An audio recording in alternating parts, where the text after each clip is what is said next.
प्रथम मी सांगतो माझ्या घरच्यांना विनंती आहे, गोष्ट गंभीर चेहरे करून बसू नका. जस काय सर्व दुःखाचं डोंगर आपल्यावर कोसळणार असं चेहरे एकदम हसरे असले पाहिजे. मला काय दुःखाचं डोंगर कोसळलाय, आपला देश इतका मस्तीत चाललेला आहे, भलता मस्तीत चाललेला आहे की आपला देश कधी पिंचाराने सुधारलेला दिसत नाही आणि कधी तमाशाने बिघडलेला दिसत नाही. म्हणून मस्त राहायचं हा हसायचं, आनंदी हसत राहायचं. कारण आनंद हा सगळं विसरलेला होतो. मोठ्या आवाजात भारत माता की जय. वा वा, मस्त आवाज. Yes, very good. भारत माता की जय. ये भारत देश किसका है? ये भारत देश किसका है? आता आमच्यासाठी. ये पत्नी किसकी है?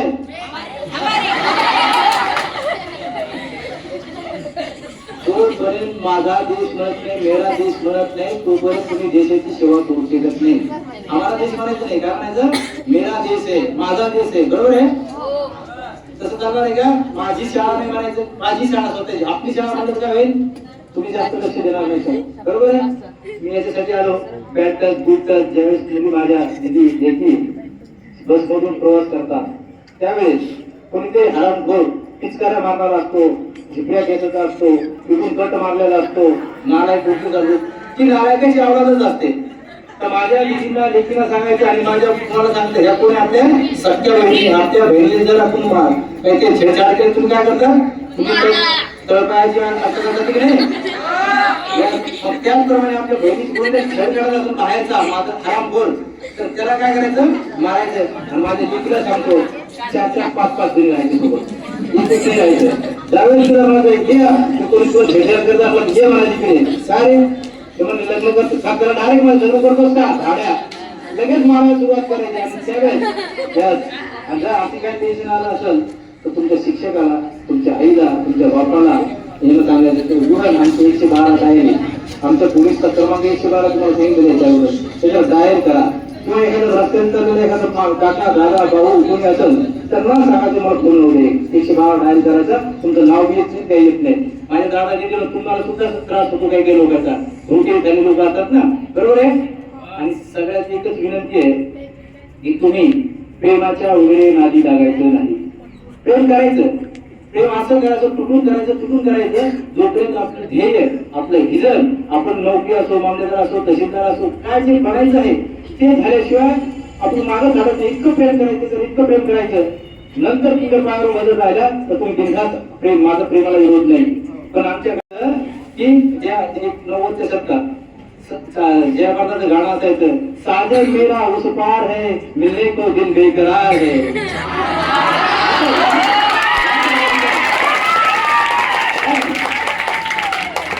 पण आजच्या 2024च्या प्रेमाचा भरोसा राहिलेला नाही. आता 2024चं प्रेम काय म्हणतो नाही का? साजन मेरा उस पार है, जल्दी आने तर दुसरा तयार है, दुसरी तयार है.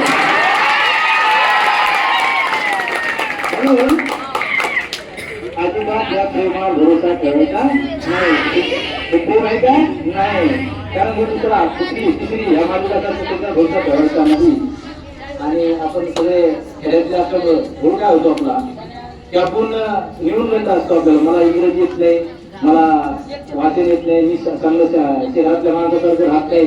मी पण एक खेड्यातला माणूस आहे, मला फक्त इंग्रजीला 27 मार्क आहे. किती आहे? 27 मार्क आहे. 27 मार्काला सुद्धा पास कसा झाला विचारता तुम्ही. बरोबर आहे? तर आम्हाला ग्रेड होता, आपला ग्रेड होता ना 10 मार्काचा, त्याच्यामुळे मी पास झालेले. म्हणून गावातली प्रतिभा आपली वेगळी असती.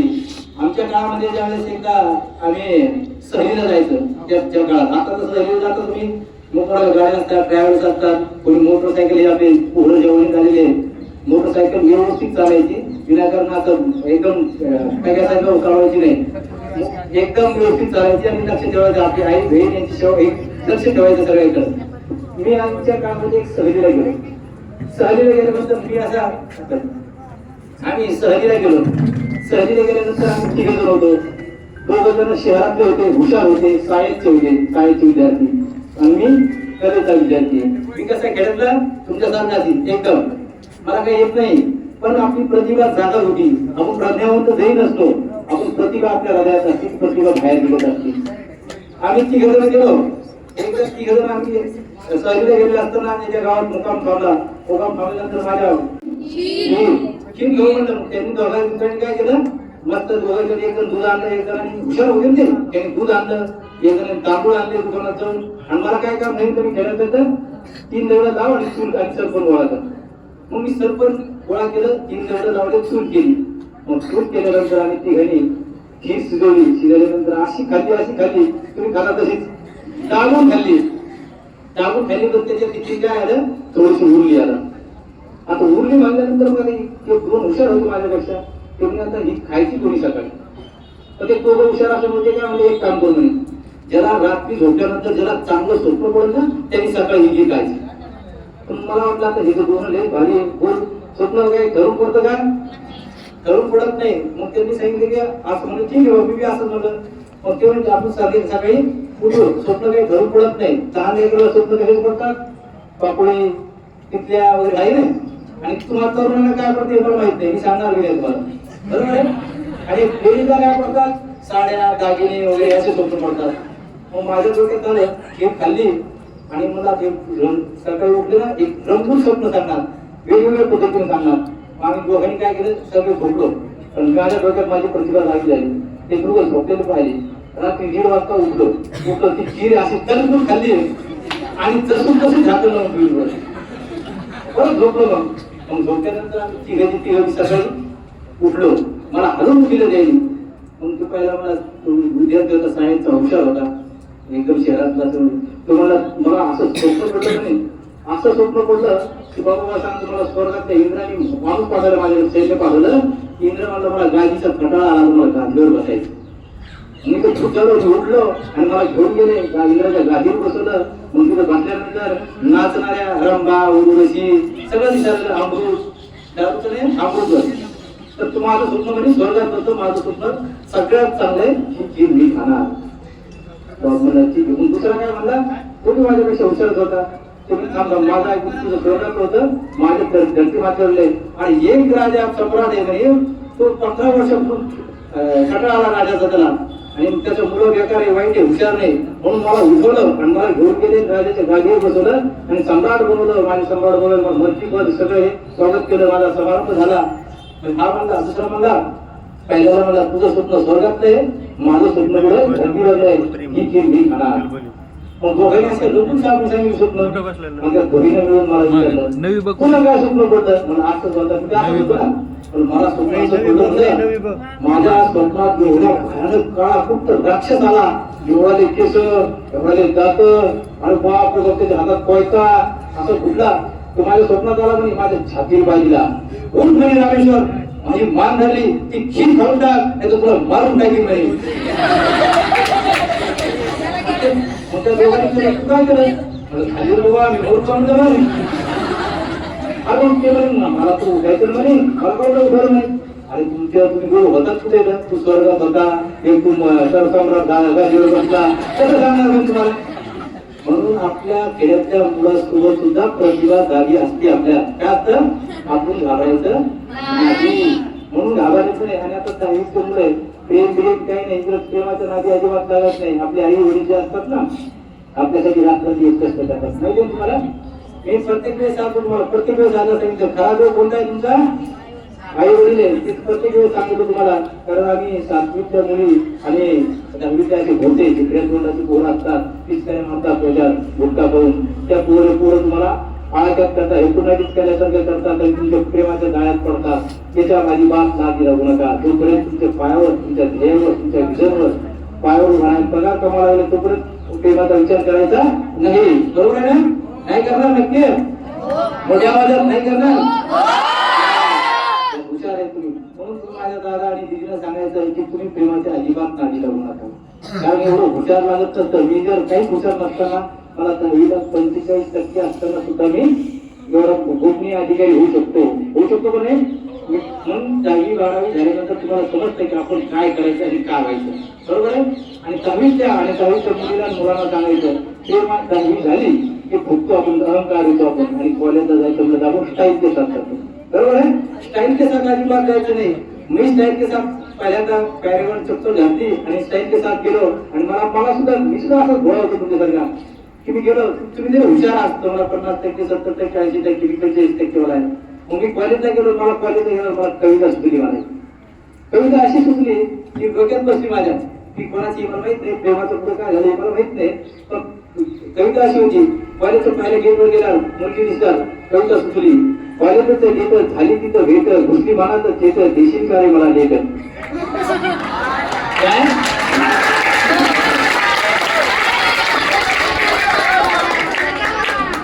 कॉलेजचे गेट झाली तिथं भेट घुसली मनात चेत देशील का रे मला लेट तेवढ्यात थांबलो नाही म्हणलं तू रवा मी फुगा तू रवा मी फुगा काही घाबरायचं नाही त्या काही सुद्धा त्यावेळेस राहायचं तू रवा मी फुगा तू तवा मी पोळी आणि म्हणजे सगळ्यात अशा गोष्टी असतात मग शनिवार याच्यावर बोलतो तू धाप मी छाती तू धाप मी छाती तू शनी तू साडेसाती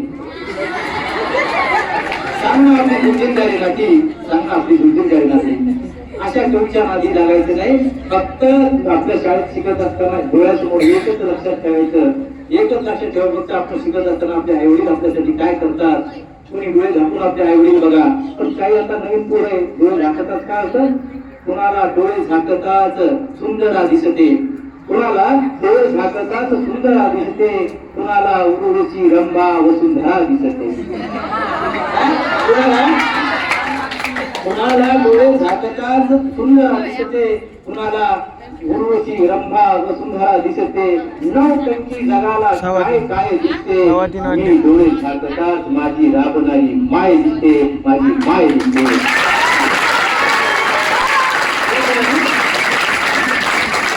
जोपर्यंत आपल्या आई बाप आपल्या नजरेसमोर राहत नाही ना तोपर्यंत आपण सक्सेस होऊ शकत नाही. पहिला देव तुमची आई आहे मी अगोदर सांगितलं दुसरा देव आहे वडील तिसरे देव आहे तुम्हाला घडवणारे मामलेदार तहसीलदार बनारे शिक्षक वर्ग तुमचा तिसरा देव आहे.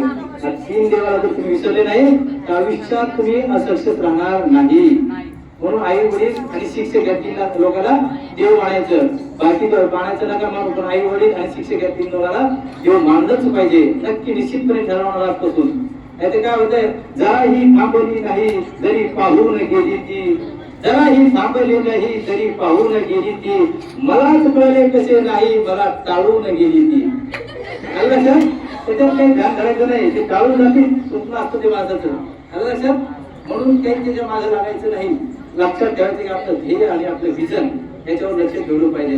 आणि सगळ्यात महत्वाचं की आपल्याला न्यूनगंड आहे मला इंग्रजी येत नाही मला काही येत नाही असा विचार करायचा नाही. आणि आई वडिलांशी शिक्षक वर्गाशी प्रामाणिक असलं पाहिजे आणि सगळ्यात जास्त आपल्या स्वतःची प्रामाणिक असलं पाहिजे. प्रामाणिकपणाची गोष्ट सगळी लाकूड तोड्याची गोष्ट ऐकली असेल. लाकूड तोडल्यानंतर तर सोन्याच्या कुऱ्हाडी गेल्यानंतर तो काय म्हणतो माझी नाही दुसरी चांदीची काढतो माझी नाही किती काढतो त्याची म्हणतो ही माझी. तर देव आनंदात काय करतो त्याची त्याला देऊन टाकतो. पण आता तसा जमाना राहिला नाही. आता त्या लाकूड तोड्याचं पोरग लाकूड तोडायला गेलं लाकूड तोडायला गेल्यानंतर त्यांनी परत त्याच्या काय केलं त्याची सोबत काय नेलं पुरात होती पण आता 50-50 चर्चेशन झालं तर काय केलं लाकूड तोडण्यासाठी कोण नेलं त्याची बायको नेली सोबत.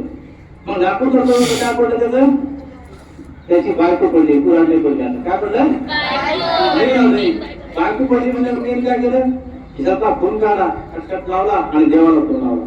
तेव्हा मग मी तुझा भक्त माझे एवढे होते त्याच्यासाठी धावत आला होता आता तू धावत ते माझी बायको काढून दे. ते खाली आले आणि खाली आल्यानंतर पहिली डुबकी मारली त्या पोराची प्रमाणिकपणा माझ्या पोराला पहिली डुबकी मारली.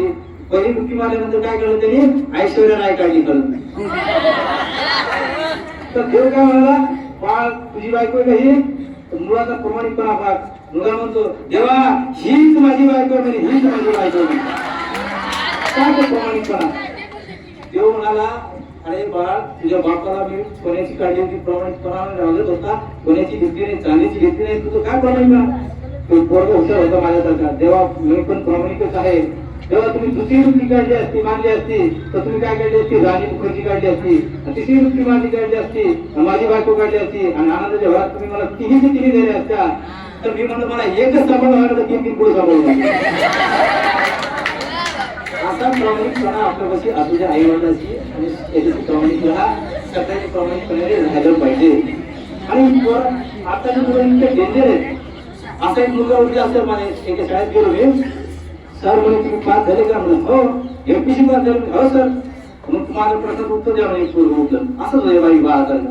म्हणलं का बघा उठलं म्हणे. सर म्हणे आपण दोन एका पायावर कधी उभा राहतो म्हणे. आता मी म्हणलं आता एवढं हुशार म्हणलं सर आता बाळ आपण कबड्डी खेळताय? ते नाही नाही म्हणे खेळताय नाही खो खो खेळताय? नाही नाही म्हणे. साहेब पण एवढं उत्तर येते म्हणे. मला नाही येत बाबा सांगतो. ते म्हणलं बाबा तुम्ही सकाळी आंघोळ केल्या एका पायात चेटी घालून वरत नाही.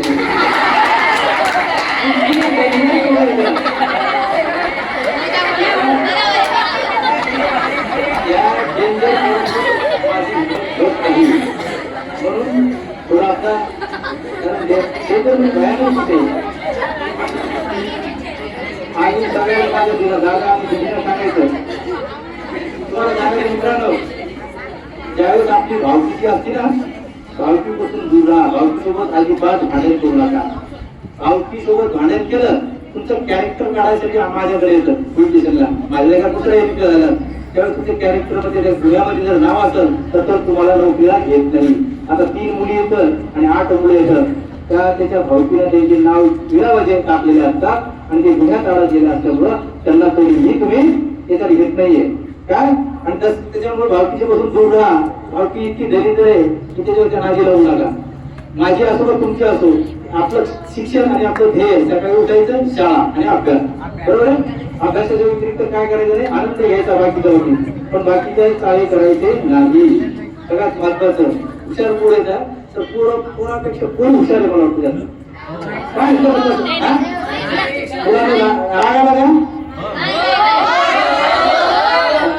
राग जरी आला असला तर भविष्यात मोठे झाले तर ते मलाच मिळणार आहे.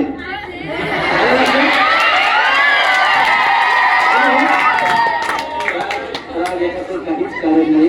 म्हणून आपलं पायावर म्हणायचं शिकलेच तर तुमच्या पायावर म्हणायचं तर नाही तर तुला तुझं लग्न जर झालं तुला साहेब म्हणलं तर तुझी बायको तुला साहेबीन होती बरोबर आहे की. आणि ही जर तिला नोकरी लागले आणि तुम्ही जसं तिच्या लोक लग्न केलं तुझ्यामध्ये भांडी घालणार भांडी घासायचे का साहेब व्हायचे मला सांगा. तिला सांगतो आपण साहेब झाल्याशिवाय राहायचे नाही कारण यांना आपले भांडी घालायला करायची भांडी घालायची का अभ्यास करायचा. कसा अभ्यास करायचा सगळे तुम्हाला सगळ्या भावी जीवनासाठी शुभेच्छा देतो. सगळे हुशार पोरं आहेत आणि 100% आपापल्या पायावर उभा राहतील हे अपेक्षा बाळगतो. आणि बोर झाले असेल तर कॅन्सल करायचं का आणि आपल्या खेड्यातलं काय होतं माहिती का की आपल्याला मुलाखत द्यायला गेलो किंवा अधिकारीकडे जायचं घाबरतो नाही मला येत नाही मला इंग्रजी येत नाही मला तुम्ही सगळे नोकरीला जावं लागणार आहे पण त्याच्या अगोदर तुमची मुलाखत होणार इंटरव्ह्यू घेणार आहे तुमच्याकडे बरोबर. इंटरव्ह्यू घेताना एकदम धाडस राहायचं नसते तर शांती राहायचं शांतीने बसायचं. कारण आता माझा मित्र आणि मी गेलो इंटरव्ह्यूला गेल्यानंतर माझ्या अगोदर माझा मित्र होता. मित्राला बोलला आणि इंटरव्ह्यू घ्यायचा प्रश्न केला. अरे बाबा तुला प्रश्न करतो नाही 2 प्रश्न करणार नाही 2 प्रश्नाचं उत्तर दिलं तू नोकरी लागला तुला अपॉइंटमेंट लेटर देणार नाही. ते म्हणून बोला विचारा म्हणे त्या मुलाखत इंटरव्ह्यू घेणाऱ्याने प्रश्न केला. पहिला प्रश्न उन्हाळ्याचे दिवस आहे कडाक्याची थंडी ऊन आहे कडाक्याचं ऊन आहे तुला गरमायला लागलं आणि त्या रेल्वेत बसलेला आहे तू काय करशील. माझ्या मित्राने चक्कर उत्तर दिलं काय करणार खिडकी उघडली नाही म्हणजे सर मी खिडकी उघडीन इंटरव्ह्यू घेणार नाही बा हुशार आहे म्हणे चांगलं उत्तर दिलं अगदी बरोबर आहे. पण दुसऱ्या प्रश्नाचं उत्तर आहे आता सांग म्हणे त्यांनी दुसरा प्रश्न विचारला की बाबा कडाक्याचं ऊन आहे उन्हाळ्याचे दिवस आहे रेल्वे बसलेले गरमी व्हायला लागलेली आहे आणि ती रेल्वे प्रति घंट्याला 200 किलोमीटर धावते आणि पर आवर मध्ये 1000 मीटरचा हवा आतमध्ये येते. त्या रेल्वेचा डब्बा आहे 13 फूट लांबीचा आणि 14 फूट रुंदीचा आहे. त्याच्यात तापमान 25 डिग्री व्हायला किती वेळ लागेल. तर माझा मित्र हरवला म्हणजे काय हवा हे का डोक्यावर पडले मी इंटरव्ह्यू घेणार नाही असा कुठला प्रश्न असतो म्हणे. तर डायरेक्ट त्यांना मला इंटरव्ह्यू घेणार नाही त्याला लाच मारली बाहेर काढून दिलं. चल बाहेर मग त्याला म्हटलं काय झालं अरे म्हणे आत गेलो म्हणे यार आत गेलो आणि आत गेल्यानंतर ते म्हणे काय पहिला प्रश्न इतकं सोपं विचारतात म्हणे काय पण दुसरा प्रश्न काय ते हवा ते जेवण ते डब्बा डोक्याला पडलेले म्हणे सगळे थांब म्हणलं थांब मी जातो मग पट्ट्याने जातो मग मी आज केलं मला इंग्रजी पेपर शिकलेला होतो मी आय कमीन तर तुम्ही घ्या सिद्धाऊन म्हणजे बसलो खाली त्यांनी विचारलं you are ready for interview yes sir विचारा त्यांनी तोच प्रश्न केला उन्हाळ्याचे दिवस आहे कडायचं झोडू नये गरमी झालेली आहे आणि तू रेल्वेच्या डब्यात बसलेला आहे तुला गरमायला लागला तर काय होईल कशी तर माझ्या लक्षात ठेवलं मी म्हणलं सर मी शर्ट काढी रांगडं काढी अरे कसं तसं नाही म्हणतात अरे चांगलं उत्तर दे म्हणे परत त्याच्यानंतर मग मी बनियान काढली अरे मग त्याच्यानंतर काय कशी म्हणलं सर मी काय करीन खिशातला रुमाल काढीन हवा मारीन त्याची आग वाढली तू घेण्याची परेशान झाले ते असं कसं चांगलं उत्तर दे म्हणे अरे त्याच्यानंतर काय कशी म्हणलं सर म्हणलं त्याच्यानंतर सुद्धा मी पॅन्ट काढी आणि तुम्ही पागल झाले म्हणे रेल्वेत बसलेले लोक तुला म्हणतो पागल होता येणार का सर मला काही बोललं उद्या मी आहे सुशिक्षित बेरोजगार मला आहे जॉबची गरज अख्खा भोंगळा झालं तरी चालेल कधी खिडकी उघडणार नाही म्हणलं तरी कधी खिडकी नाही उघडली खिडकी उघडल्यावर काय होतं हवा वेगवेगळ्या डोक्यात होतं नाही खिडकी उघडायची नाही म्हणून लक्षात ठेवायचं आपण घाबरण्याचं काहीच कारण नाही एकदम आनंदाने व्यवस्थित राहायचं आणि व्यवस्थित खायचं प्यायचं आई जाण्याची सेवा राहायचं पण आपल्यातला सगळं विवेक बुद्धीचा जो आहे तो विवेक बुद्धी माझ्या मात्र आणि सगळ्यात महत्त्वाची गोष्ट आहे माझ्या उद्या मित्रांनो तुम्हाला तुमची एक शपथ घ्यायची शपथ घ्यायला तयार आहे तुम्ही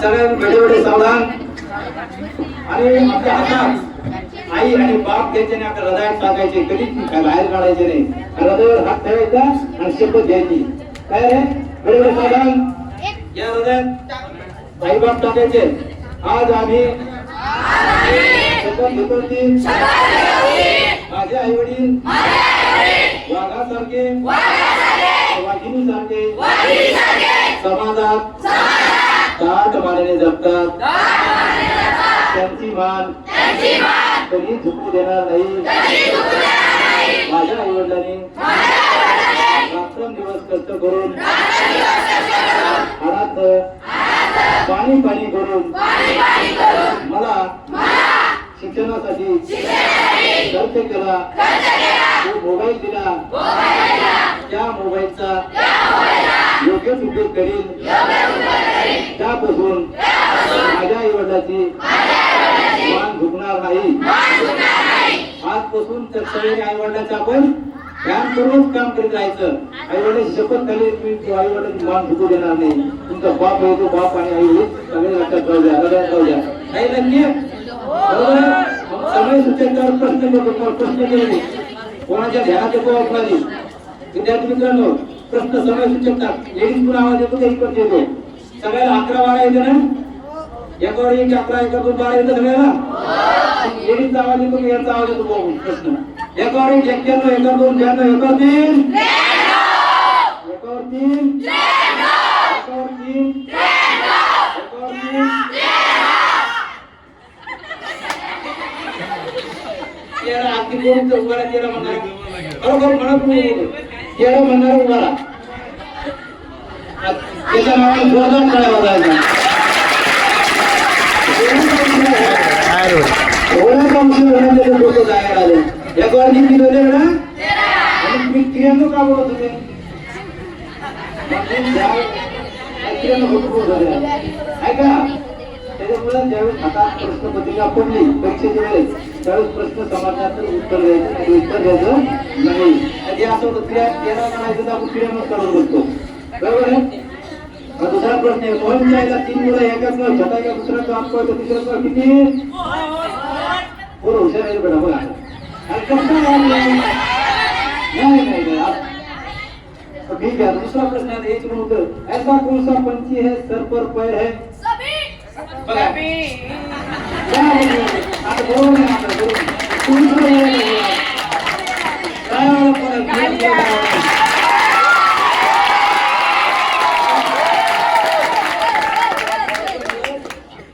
काय आपण प्रश्न काय असतो त्याच्याकडे आधी लक्ष द्यायचं पोरं हुशार आहे सगळं हुशार आहे पोरं हुशार म्हणून अहंकाराला भेट करू नका पुन्हा दहावीला खाली येतात असंच राहू द्या दुसरा आणि असे काही सर आणि मित्रांनो तर मी एका शाळेत गेलो पूर्ण इतके हुशार आहे मी आरोपाच्या कॉलेजला गेलो कॉलेजचे मुलं आले आणि बाहेर सर म्हणून पोलीस आहेत का? हा गोपनीय पोलीस आहे, गुप्तचर म्हणलं. तुम्ही सर तुम्ही चांगलं बोलतात म्हणे, आम्हाला काय जेवण काय तो लागतं. आता बघा तुम्हाला माहिती होतं तो असेल म्हणतो ठीक आहे, तर मागच्या जग आपलं नशीब म्हणलं म्हणून कागद घेता मी सही मारली. तर मुला मुली काय म्हणले नाही सर असं नाही म्हणे, काहीतरी आमच्या नवीन जनरेशनला एखादा सगळ्यात द्या म्हणे. तर मी सगळं दिला, आमच्या दिलं पुढे जा. तर अशा मुली होत्या हुशार काही, सर का आम्ही काही रिक्षावर का पुढे जायला म्हणे. असा आमच्या सगळ्यात चांगला द्या की आमच्या नवीन जनरेशनला सोबत राहतं द्या. तर मी सोडलं विचार केलं आणि काय करावं म्हणलं काय केली. मी मला झेकण्यासारखं सोडत मरण्यापेक्षा दातासारखं गुंगणत मारा. तुम्ही हा हे चांगला आहे का, हा चांगला आहे म्हणजे इतके हुशार बोलत आपल्याला का. म्हणून आपल्या लक्षात ठेवता की समय सुचकता आणि आपण हे राहिलं पाहिजे आणि आपण खेळायचं असं काही घालायचं कारण नाही. तुम्हाला मराठीचे गणिताचे शिक्षक कोण आहे? बरोबर. कारण सरला मी प्रश्न विचारा माझा, प्रश्न विचारतो तुम्हाला, तुम्ही प्रश्न त्या लक्ष देऊन ऐका पहिला.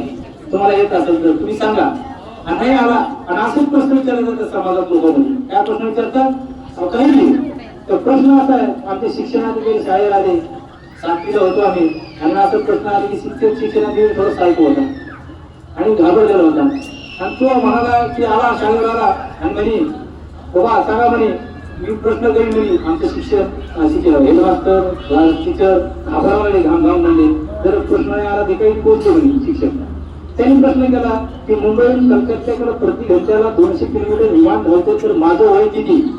प्रश्न समाजात मला नाही समाजात परत वाचायचा, परत ऐकायचा, परत विचारायचा आहे की नाही. मग त्या शिक्षणाधिकारी मला तसं प्रश्न केला त्यांनी तर मी हात वर केला असं माझं वाटतं.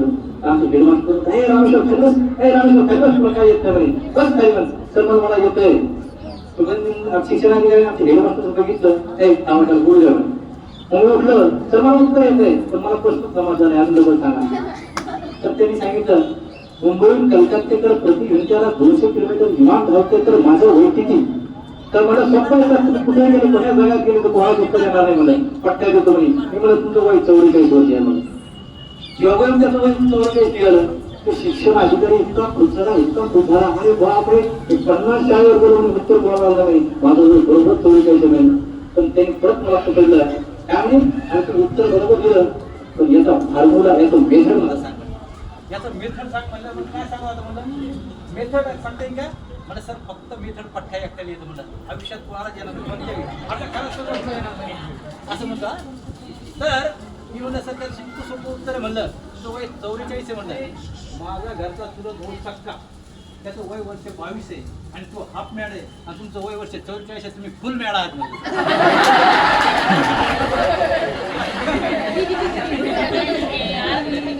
आलं पाहिजे. आणि सगळ्यांना तुम्हाला भावी जीवनासाठी शुभेच्छा देतो आणि एकदा तुम्हाला प्रत्येक जण येऊन सांगणार त्याच्यापेक्षा अगोदर तुम्ही पहिल्यांदा माणूस बनलं पाहिजे. काय माणूस बनलं पाहिजे. तुम्ही बघा एसटी बसल्यावर एखादं गर्दी असली बसलेला असतो म्हातारं असतं तर आपला आतला माणूस काय म्हणतो याला जागा दिली पाहिजे म्हणतो नाही आतला माणूस आपला जागा दिली पाहिजे. पण बाहेरचा माणूस म्हणतो काय जाऊ आपल्याला काय घेणं नाही. पण जोपर्यंत तुमचा आतला माणूस जागा होणार नाही तोपर्यंत तुम्ही सक्सेस होणार नाही. तुम्हाला एक गोष्ट सांगतो रजा घेतो परत नंतर परत दिवस येईल त्यावेळेस तुम्हाला सांगेन. मग आतला माणूस जागा ठेवा. अमेरिकेचा एक फोटोग्राफर होता. अमेरिकेचा फोटोग्राफर होता फोटो काढण्यासाठी सुदान देशात गेला. सुदान देशात वाळवंट असलेला सुदान देश तिथं दुष्काळ पडला. खाण्याची पिण्याची काही सोय नव्हती.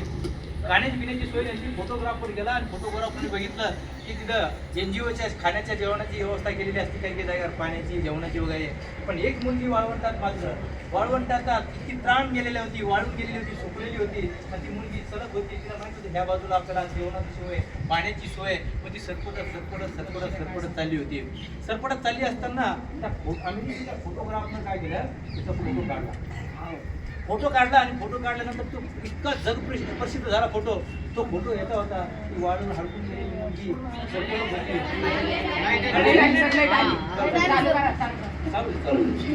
तर ती मुलगी एक वाळवंटात चाललेली मुलगी सुदान देशामध्ये दुष्काळ पडलेले NGO खाण्यापिण्याची सोय केली होती आणि ती मुलगी सरपटत चालली होती आणि तिच्या बाजूला काय होते एक गिधाड होते गिधाड. ते गिधाड काय करतं, गिधाडाचं एक वैशिष्ट्य आहे, मेलेल्या जिवंत प्राण्यांचं मांस खात नाही. जर मेले जर तरच जिवंत मेलेल्या माणसाचं किंवा प्राण्याचं मांस खात होते. ती मुलगी सरपडत झालेली, तिच्यामध्ये गिधाड आहे आणि ते फोटो काढला आणि फोटो काढल्याच्या नंतर तो इतका प्रसिद्ध झाला की सगळं वाहवा झाली, त्याला कितीतरी डॉलर्सचे बक्षीस भेटले त्या फोटोग्राफरला. मग त्यात मला प्रश्न पडला पाहिजे की झाले एका विद्यार्थ्याला तुझ्यासारखा प्रश्न केला, तुम्ही तुमचं स्वागत झालं, फोटोग्राफर प्रसिद्ध झाला, बक्षीस मिळालं, तुम्ही हो म्हणे फोटो पण काढला म्हणे, मीच काढला म्हणे. तर मीच काढला म्हणल्या ती म्हणे, काढला का तू? ठीक आहे म्हणे. मग तुमच्यासारख्या अशा माझ्या लेकीना दिदीना प्रश्न केला पाहिजे, तू फोटो काढला ठीक आहे, योग तू प्रसिद्ध झाला ठीक आहे, तुला मोठं बक्षीस मिळालं ठीक आहे, आनंदाची गोष्ट आहे. पण त्याच वेळेस त्या मुलीला जर तू तिला किती गिधाडं होते म्हणे, तर मुलीनं प्रश्न केला तिला किती गिधाडं होते, तर तो म्हणे मी एकच गिधाड होतं. तर मुलगी म्हणाली नाही दादा, तिथं 2 गिधाड होते, पहिलं गिधाड तुम्ही होते आणि दुसरं गिधाड ते मरणाची वाट पाहत होतं म्हणजे त्या मुलीचं. त्यावेळेस जर तुमच्या मागचा माणूस जर जागा झाला असता, त्या मुलीला उचललं असतं, एनजीओ पैसे नेलं असतं, तिला जीव खाऊ घातला असतं, तर तरी वाचली असती. त्यावेळेस 8 दिवसांनी त्या फोटोग्राफरनं आत्महत्या केली, आत्महत्या. त्याच्या आतला माणूस मेला होता का नाही, म्हणून आपला आतला माणूस आपल्याला जागा करायचा आहे. म्हणून तुम्ही सगळ्यांनी आपला आतला माणूस जागा ठेवा, आपली विवेक सतत विवेक बुद्धी चांगली ठेवा. आणि आता तुम्हाला उद्या किंवा या 8 दिवसात तुम्हाला एक चांगलं व्याख्यान घेऊ आपण आई बापावर आणि आनंदावर. तर तुम्हाला सगळ्याला माहिती होण्यासाठी शुभेच्छा देतो आणि रजा घेतो. जय हिंद, जय भारत.